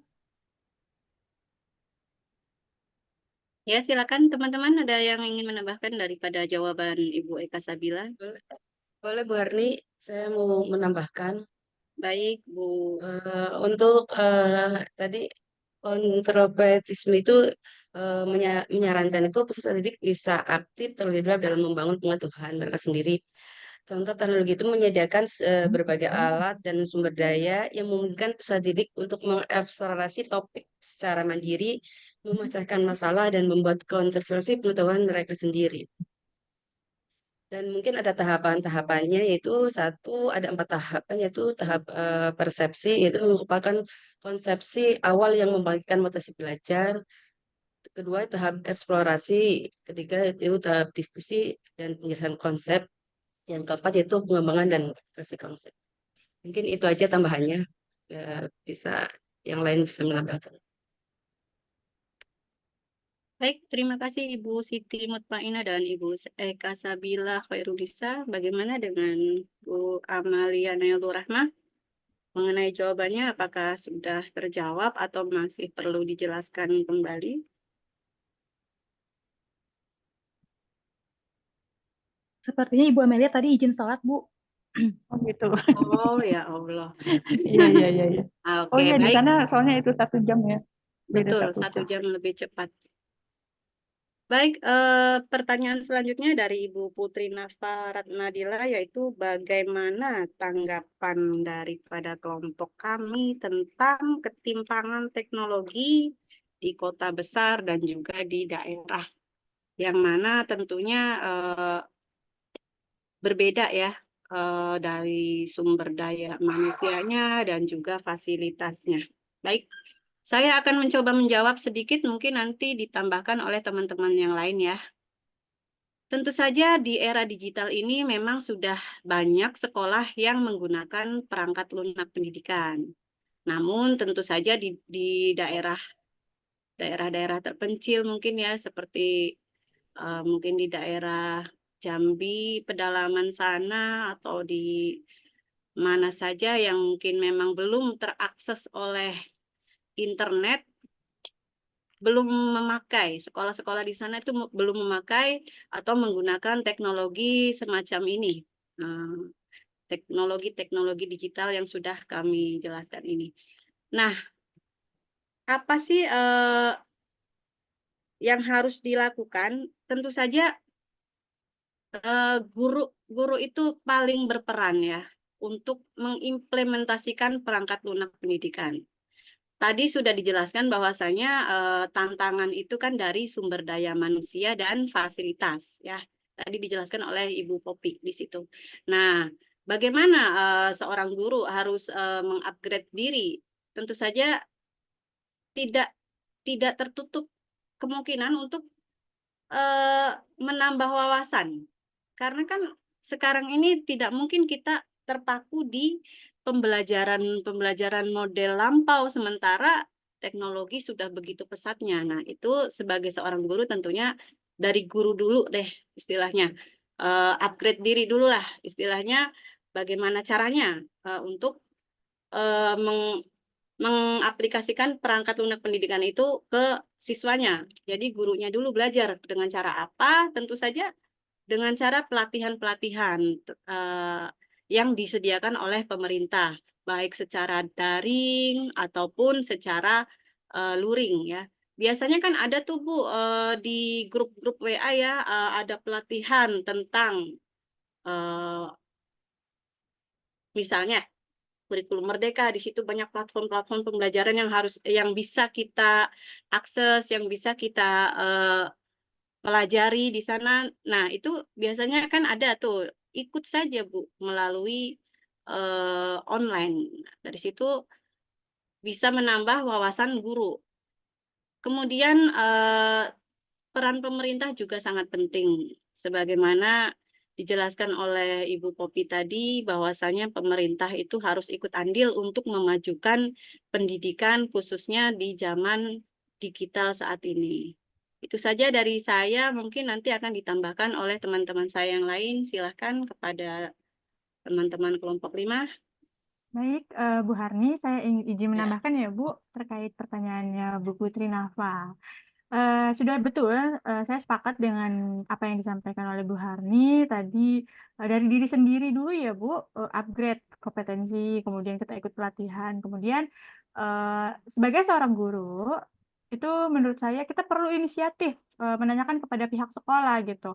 Eh, dan kita harus coba ajukan terkait pelatihan-pelatihan atau pendampingan-pendampingan secara khusus dengan penggunaan teknologi. Biasanya itu kalau di sekolah-sekolah yang saya ketahui itu pendampingan teknologi itu ada di saat raker atau di hari Sabtu ya Bapak Ibu yang sekolahnya hanya dari Senin sampai Jumat seperti itu. Itu tambahan dari saya Bu Hardi. Baik, terima kasih Bu Olvia. Bagaimana Bu Putri Nafa? Baik, Ibu, terima kasih atas pertanyaannya. Jawabannya? Maaf, Ibu, terima kasih ya atas jawabannya. Iya, nambahin sedikit boleh. Nambahin sedikit silakan boleh Bu nggak? Ketua. Boleh Iya, banget. tadi Banyak yang juga saya nggak apa-apa. nggak tadi yang saya garis bawahi itu kan pertanyaan Bu Ratna Nafa itu adalah bagaimana sih pendapat kita terhadap ketimpangan gitu kan, ketimpangan yang ada dalam pemanfaatan teknologi di kota-kota besar maupun di daerah. Jadi sebetulnya kalau bicara masalah ketimpangan ini ya secara jelas dan tegas itu adalah tugas pemerintah gitu ya, tugas pemerintah. Nah, sekarang apa langkah-langkah pemerintah yang sudah kita tahu gitu ya dan sudah tersosialisasi kepada kita semua stakeholder pendidikan dalam peningkatan teknologi pembelajaran. Pemerintah itu sudah menyediakan platform-platform pembelajaran untuk guru dan itu harus benar-benar kita manfaatkan sekali gitu. Kemudian secara sarana dan prasarana itu tadi yang sudah saya katakan sudah ada secara menyeluruh juga program untuk bantuan Chromebook atau lab-lab digital di setiap sekolah gitu. Dan yang terpenting yang juga harus kita ketahui bersama, Kementerian Pusat itu sekarang sudah melakukan kolaborasi MOU terhadap Pemda-Pemda gitu kan untuk membantu proses implementasi penerapan kurikulum yang baru di mana di dalam kurikulum yang baru itu sangat mendukung sekali, mendorong sekali dalam pemanfaatan teknologi dalam proses pembelajaran dan pendidikan. Itu aja tambahannya. Terima kasih. Baik, terima kasih Bu Ketua. Mungkin sedikit lagi deh, tadi saya lupa ya. Jadi platform-platform pendidikan ini kan juga banyak yang gratis ya Ibu Putri Nafa. Kalau terkendala dengan biaya itu banyak yang gratis, bisa dipelajari kapanpun dan dimanapun. Begitu ya Ibu Putri Nafa. Bagaimana Pak Dokter? Dicukupkan saja? Oke, saya kira cukup ya. Silakan disimpulkan sebelum saya nanti memberikan komentar sesuai dengan performa kelompok ini. Silakan ditutup. Silakan. Baik, terima kasih atas segenap perhatian teman-teman semua untuk materi kami hari ini.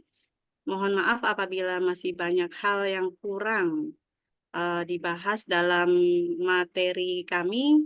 Dan untuk Pak Dokter, mohon saran yang membangun untuk kami, yang tentunya membuat kami lebih semangat lagi untuk belajar lagi dan lagi.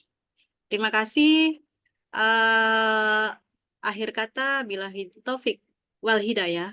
Wassalamualaikum warahmatullahi wabarakatuh. Waalaikumsalam warahmatullahi wabarakatuh.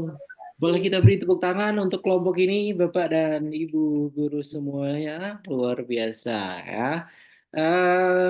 Ada beberapa poin yang ingin saya sampaikan kaitannya dengan bagaimana kelompok ini sudah berhasil memaparkan, menjelaskan tentang topik kaitannya dengan apa tadi? Apa Bapak Ibu? Teknologi dan pembelajaran di masa depan.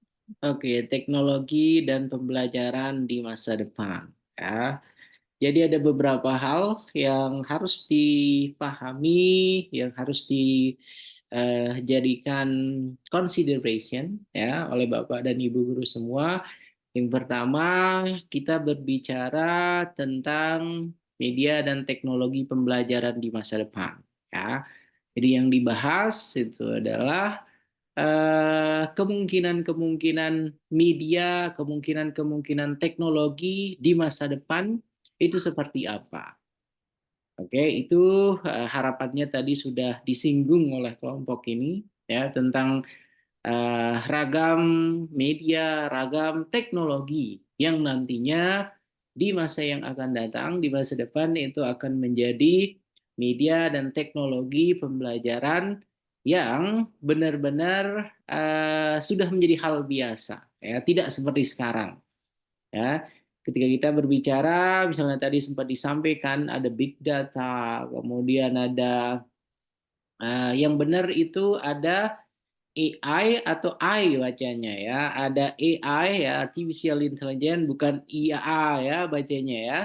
Kemudian ada virtual reality, ada augmented reality ya, sekarang sudah mulai marak dipergunakan, tetapi masih belum secara menyeluruh ya. Masih banyak sekolah-sekolah, masih banyak institusi pendidikan yang ketika menggunakan AI, ketika menggunakan virtual reality maupun augmented reality itu merupakan masih ini ya, masih hal yang cukup sulit untuk dipergunakan gitu ya. Itu poin pertamanya. Kemudian poin yang kedua, saya sangat suka cara kelompok ini untuk membuat paparannya ya. Jadi kita bisa lihat tadi di PowerPoint, nah itu sudah masuk ke dalam kategori poin-poin saja ya.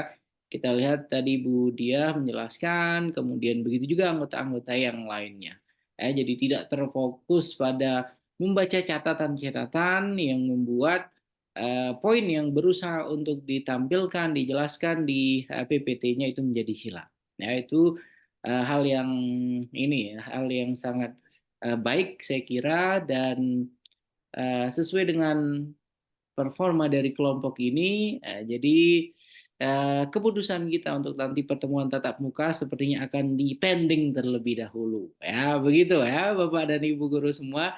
Dan sepertinya sengaja memilih Bu Ketua untuk paparan sekarang ya, karena di minggu lalu sudah ada peningkatan, alhamdulillah sekarang juga sudah ada peningkatan.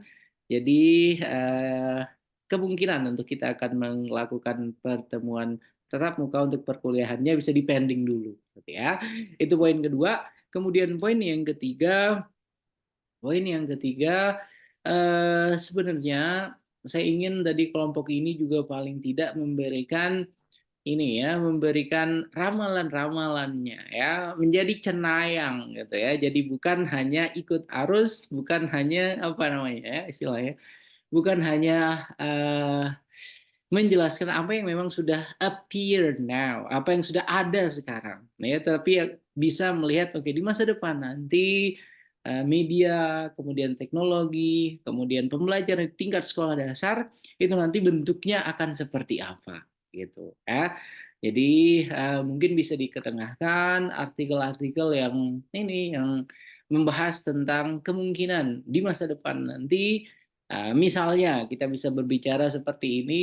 Misalnya nanti di masa depan kita tidak butuh lagi ruang-ruang fisik, kita tidak butuh lagi bangunan-bangunan fisik yang besar-besar, yang tinggi-tinggi, ya. Tapi cukup dengan apa? Cukup dengan kita berada di suatu lingkungan yang sambungan atau koneksi internetnya itu bagus, maka kita bisa mengikuti ini ya pendidikan di level apapun itu, mulai dari sekolah dasar, SMP, kemudian SMA ya, itu salah satu yang misalnya bisa dikemukakan ya. Kemudian hal lainnya juga kaitannya dengan sistem pendidikan kita ya, sistem pendidikan yang mengakomodir media dan teknologi di masa depan itu nanti seperti apa. Apakah masih akan memberikan ini ya batasan-batasan yang rigid ya, kaitannya misalnya dengan penggunaan smartphone, penggunaan device ya dalam proses pembelajaran. Nah, itu juga perlu dikritisi. Begitu ya Bapak Ibu. Kemudian yang keempat, catatan saya masih belum mendapatkan pertanyaan-pertanyaan yang bisa membuat, oh ini keren pertanyaannya. ini pertanyaan ini membutuhkan analisa mendalam, membutuhkan kemampuan untuk menelaah, untuk memberikan hasil dari ragam referensi untuk menjawab pertanyaan tersebut. Ya, jadi kesannya yang ditanyakan itu adalah pertanyaan-pertanyaan yang sebenarnya Pak Andri Yomson itu sudah tahu jawabannya. Begitu ya Pak Andri Yomson ya.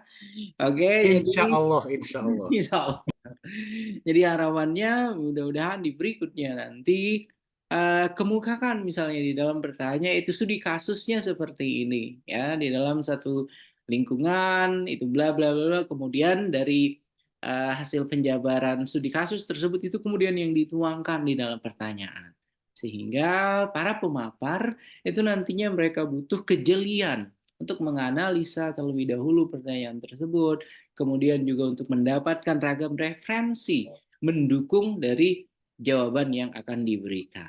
Jadi bukan merupakan pengetahuan-pengetahuan umum yang tanpa referensi atau kajian terbaru, Bapak Ibu guru semua sudah bisa menjawabnya. Begitu ya. Oke, kemudian yang terakhir catatan saya di pertemuan ke-8 ini saya ingin benar-benar, makanya tadi dari awal kenapa tadi saya agak diam itu, jadi dari tadi di awal itu saya langsung buat Bu Amalia Nailur Rahman, oke, segini performanya dari awal pertemuan sampai pertemuan ke-8, kemudian Bu Dewi Ayu Damayanti, oh ini, jadi saya berusaha untuk melakukan atau memberikan evaluasi ya, keikutsertaan Bapak dan Ibu guru semua ketika mengikuti perkuliahan. Apakah hanya datang, duduk, diam, dan tersenyum, kemudian tertidur, ya, atau ikut datang ke perkuliahan, kemudian berusaha untuk membangun interaksi dengan para pemapar, gitu ya. Jadi tadi catatan saya lumayan panjang ya, kaitannya dengan bagaimana para mahasiswa-mahasiswi Magister Pendidikan Dasar FIP UMJ khususnya di angkatan keempat ini melakukan interaksi dalam proses perkuliahan. Begitu ya Bapak Ibu, cukup jelas? Cukup ya? Jelas Pak. Jelas Bapak. Oke, dan ini seperti biasa ini sudah pukul 18 lewat, kita izin juga Pak. Oh iya, silakan gimana Bu Poppy, Terima kasih Pak untuk notes-nya yang membangun insya Allah. Tapi saya sedikit mau merespon poin yang ketiga tadi, yang ada ekspektasi dari Pak Dokter untuk kelompok ini di dalam paparan makalahnya kalau bisa ada ramah-ramah, ada prediksi-prediksi ke depan gitu ya. Sebetulnya udah berusaha kami sisipkan, tapi tidak secara eksplisit memang karena banyak sekali materi yang harus dijelaskan.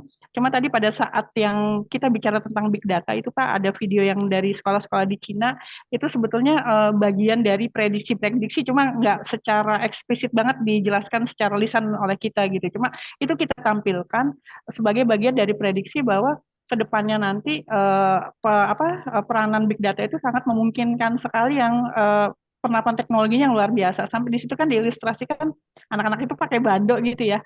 Ini juga tadi lupa saya sampaikan di situ pada saat penayangan itu. Jadi sampai di Cina itu sudah bisa kedepannya itu akan diprediksikan untuk bisa membaca pikiran. Gitu. Tadi kan ada suhu gitu kan, suhu terus jawaban segala macam, itu sampai di tingkat teknologinya bisa membaca pikiran seperti itu. Dan tadi yang dikatakan bahwa kemungkinan besar gitu ke depannya dengan teknologi yang sudah semakin masif seperti ini, prediksinya mungkin yang tadi saya simpulkan ucapannya Pak Dokter adalah tidak ada lagi sekolah-sekolah yang membutuhkan ruang dan waktu. Jadi definisi sekolah nanti ke depannya bisa menjadi sekolah metamorfosis, sekolah yang tidak lagi menggunakan sekat-sekat tapi betul-betul udah menggantungkan pada teknologi. Itu aja Pak, cuma tadi tidak tersampaikan secara eksplisit. Cuma itu sudah masuk poin di makalah atau diskusi kelompok kita tadi secara internal ya. Iya, Demikian Pak, oke. terima kasih. Baik, terima kasih banyak Bu Popi, dan sekali lagi mari kita beri tepuk tangan Bapak dan Ibu guru semua untuk para penyaji Big Data pada hari ini ya Pak Didin ya. Pak Didin sepertinya tidak terlalu tertarik dengan Big Data ya, karena mainnya masih short data gitu ya Pak Didin. Big Mac tertariknya Pak Didin dengan Oke, Big Mac. saya kira cukup ya Bapak dan Ibu guru semua, karena kita harus sholat maghrib untuk yang ada di waktu Indonesia Barat, dan mudah-mudahan diskusi kita tadi paling tidak bisa memberikan stimulan ya, sehingga kita semua punya keinginan untuk terus melakukan upgrading diri, kemudian tidak cepat merasa puas dengan apa yang sudah kita kuasai sekarang. Begitu ya Bapak Ibu, dan marilah kita tutup sesi perkuliahan kita pada sore hari ini dengan sama-sama membaca hamdalah Bapak Ibu. Alhamdulillah. Saya akhiri dengan wassalamualaikum warahmatullahi wabarakatuh. Waalaikumsalam warahmatullahi wabarakatuh. Terima kasih. Terima kasih. Ibadah salat maghrib.